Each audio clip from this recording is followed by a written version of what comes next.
بسم الله الرحمن الرحيم.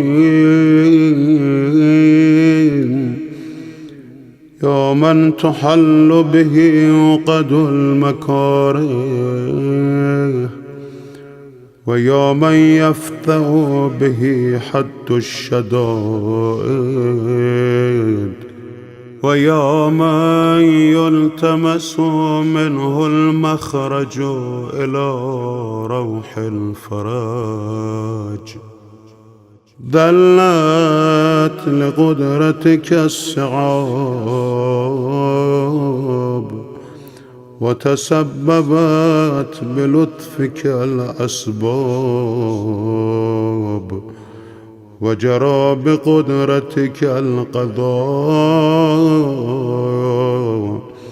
ومضت على إرادتك الأشياء،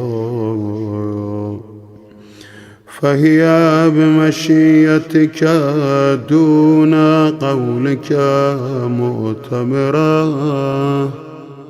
وبإرادتك دون نهيك منزجرا. أنت المدعو للمهمات، وأنت المفزع في الملمات،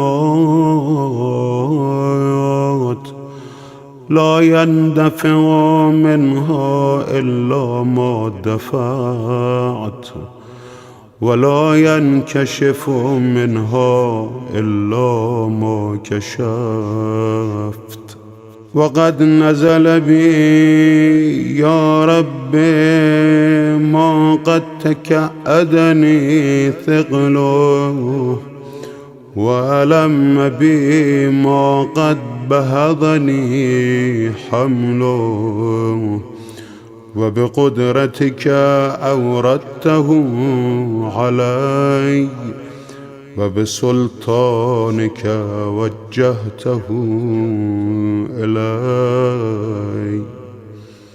فلا مصدر لما أوردت، ولا صارف لما وجهت، ولا فاتح لما أغلقت، ولا مغلق لما فتحت، ولا ميسر لما عسرت، ولا ناصر لمن خذلت.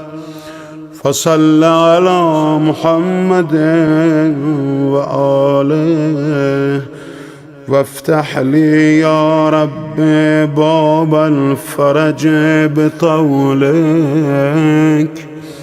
واكسر عني سلطان الهم بحولك، وأنلني حسن النظر فيما شكوت، وأذقني حلاوة الصنع فيما سألت.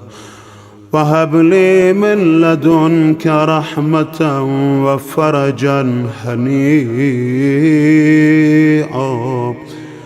واجعل لي من عندك مخرجا وحيا،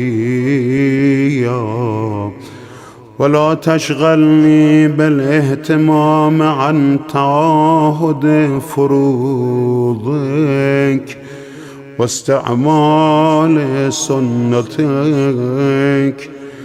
فقد ذقت لما نزل بي يا رب ذرا، وامتلأت بحمل ما حدث علي همام، وأنت القادر على كشف ما منيت به، ودفع ما وقعت فيه.